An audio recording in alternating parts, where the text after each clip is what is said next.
Okay guys, we made it. It was not without incident, but I don't think you can get it in a better spot.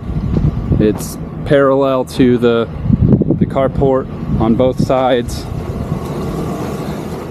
I left a little more space on this side because that's the entry and exit, so it's almost equal, but there's slightly more room on this side because the stairs will deploy and so forth. So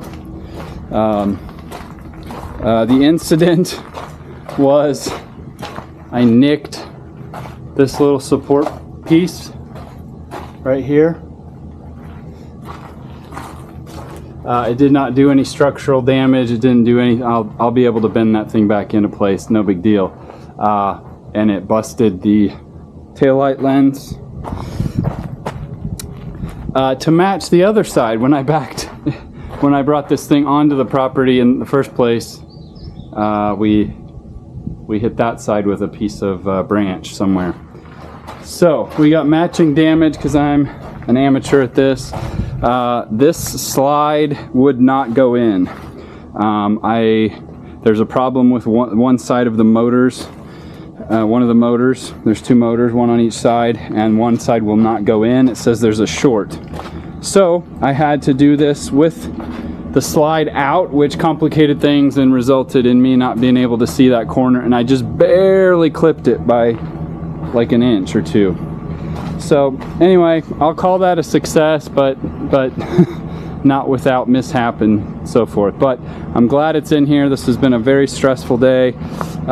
Just like when I brought it in the first time, the stinking thing will not release. So I'm gonna have to go in there and grease it up or do something, but the hitch would not, the trailer hitch would not release on the RV itself. So anyway, I don't care about that. I'm probably gonna leave that for another time because I am very tired and I have a huge mess of crap to put back into the trailer and get things put back together so I can sleep tonight. It's been a long journey to get this thing in here, and I hope that I have lots more content for you coming up.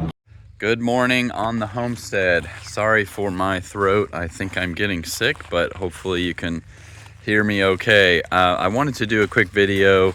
By now you've seen me put the trailer inside the carport, and so I wanted to show you that. I had a lot of questions about the carport, so I wanted to answer those and just kind of show you some things that I'm doing to get ready for summer, because it's almost here. It's still the tail end of spring, tornado season, all that stuff. I have had hail, so the RV carport has already probably paid for itself. Well, maybe not paid for itself, but it's definitely been timely. And but summer's around the corner. We've already had a couple days in the upper 90s, mid to upper 90s, and it's been brutal. So I've had to do a few things to get ready for that. Let me show you what I'm talking about. So you saw the trailer get backed into the carport in my little mishap up there. I haven't fixed that yet, but there's no structural damage. It's just cosmetic. I did get the house battery reinstalled. If you watched that video in the past, this was all just a temporary setup. As you can see, the solar panel is just laying here. It's in a plastic tub. I wanted to do that for a year to test it out and see if it worked great. It did. It's been rock solid and has never once had any hiccup at all. So one of the projects coming up is I'm going to be building a box out of wood to go where the old house battery, the lead acid battery, used to go, so that it's kind of looks nicer and it's kind of out of the way, and it could travel if I ever took this trailer anywhere. Over here you'll see I've reinstalled the portable air conditioner. If you didn't see that video at the beginning of last year when I was setting up this trailer, I'll just show you real quickly. Sorry it's a mess in here, but I have this portable air conditioner dual ducted system, and I built, and this is an enclosed bedroom, so I can shut this sliding door and minimize the square feet here that we have to cool off.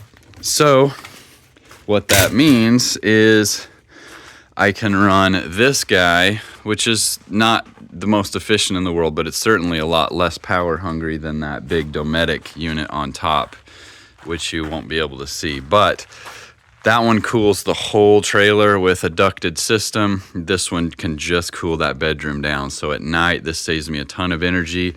I built this little adapter plate for the window, insulated it, sealed it off really well with tape. It worked so well last summer, and it's going to work even better this summer. And I tied off the window up here to the carport to kind of keep it out of the way, because last year I had it propped up with a rod, and it was, in the way of things. So the pathway is clear here from obstruction, and we're ready for the summer. As far as air conditioning goes, you'll see I did install these hanging lights. This is just kind of aesthetic, just something I wanted to do for ambient light. At night, there aren't any dangerous animals out here really, except maybe wild hogs or something like that, so I don't really need like security lighting outside.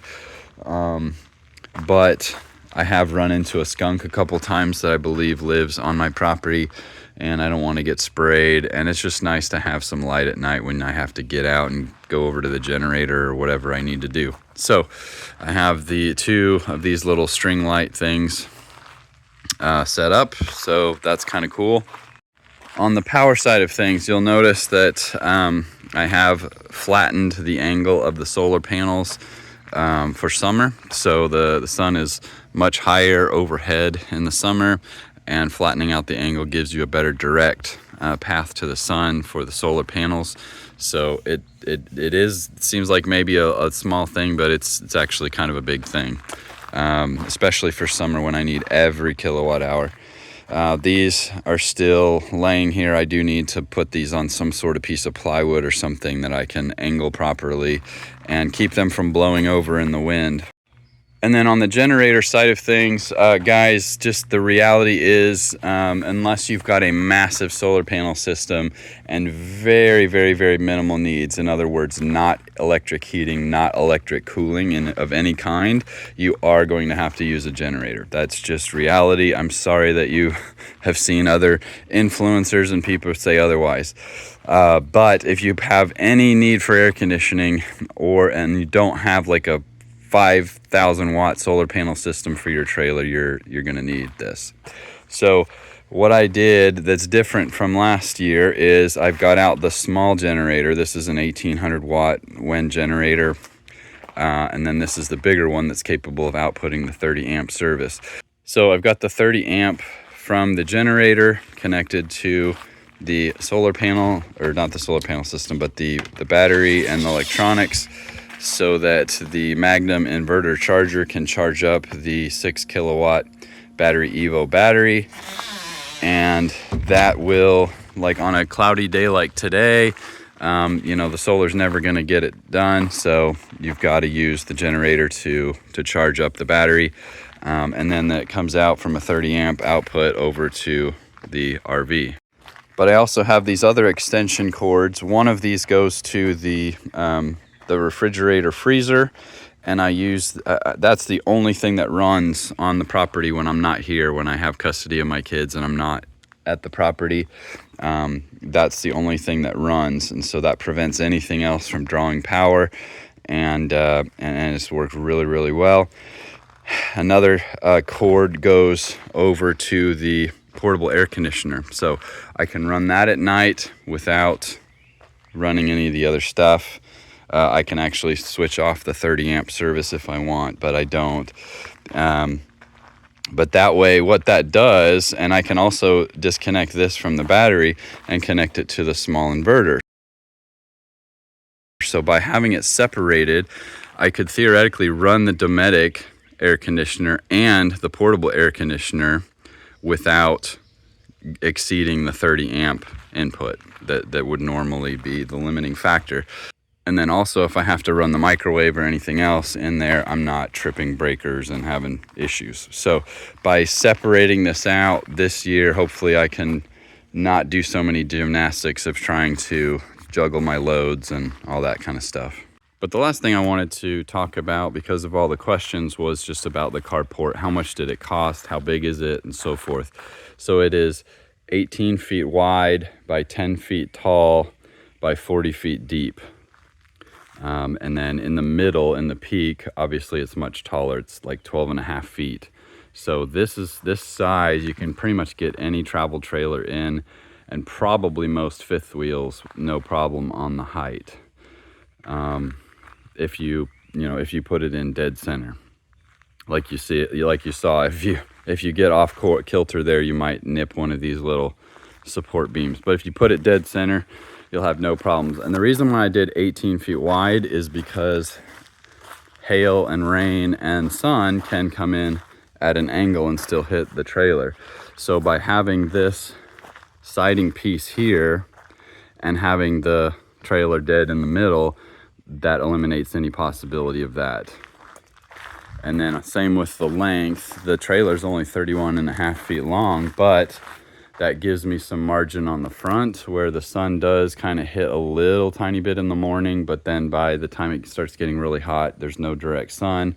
There's not going to be any hail or rain hitting that. And the same thing on the back. So you can obviously get whatever size you want. I negotiated to get the 40-foot length for the same price as a 34-foot length, which was the first size I was looking at. So there really isn't a whole lot of price difference. It's not like they gave me a huge break. So what did this cost me? This was $5,300 with tax here in Texas, installed, everything out the door. The base price I think was about $4,200, something like that maybe. And then the add-ons that I put on were the side pieces, the side siding that comes down about 4 feet. So this is still, I'm 6'1", and I can still easily walk underneath that. I think this is rough, almost 7 feet tall. So you can still walk around, easy access, so forth. So that's why I did that. You can obviously put the siding all the way down to the bottom, but you're going to decrease airflow through it, and you might get a wind tunnel effect going front to back. But I didn't need it. It adds extra cost, etc. This is an extra add-on, this little trim. I think it's called a J trim, maybe something like that, but it was like $150 or something to add that to the sides. I thought it looked naked without it. So it does have the little black trim here, and then obviously the rest of the black trim was included. I chose to go with a black roof and white siding. I just think that looks nice. The black roof does get hotter than a white roof, obviously, but there's enough of an air gap underneath that it doesn't infect much. So if you wanted the absolute best summer performing roof, you'd probably get white. And then the other major upgrade I did, which was probably $400, was the 12 gauge steel. And that is not necessary, but it does add a lot of structural rigidity and it adds more weight. It's just stronger. So it felt like it was worth it to me. But it's not necessary. There's a lot of people that say 14 gauge is plenty. And then the last thing that I did, which was an add-on, was these engineer-rated ground screws, I guess. I don't know what they're, anchors, but they corkscrew into the ground, and then they attach to this, and they're engineer-rated for 130 miles per hour winds, which is important in Texas because you are going to get straight-line wind events. And anyway, this thing is rock solid. The only thing that's going to tear this up is a direct hit from a tornado. It's already hailed a couple times, the small, like penny size, nickel sized hail. No dents, no dings, nothing. Handled it like a champ. So anyway, hopefully that answers everybody's questions, and thanks for watching, guys, and sorry for rambling, but there's a lot of updates to do, and thanks for watching, and we'll see you next time.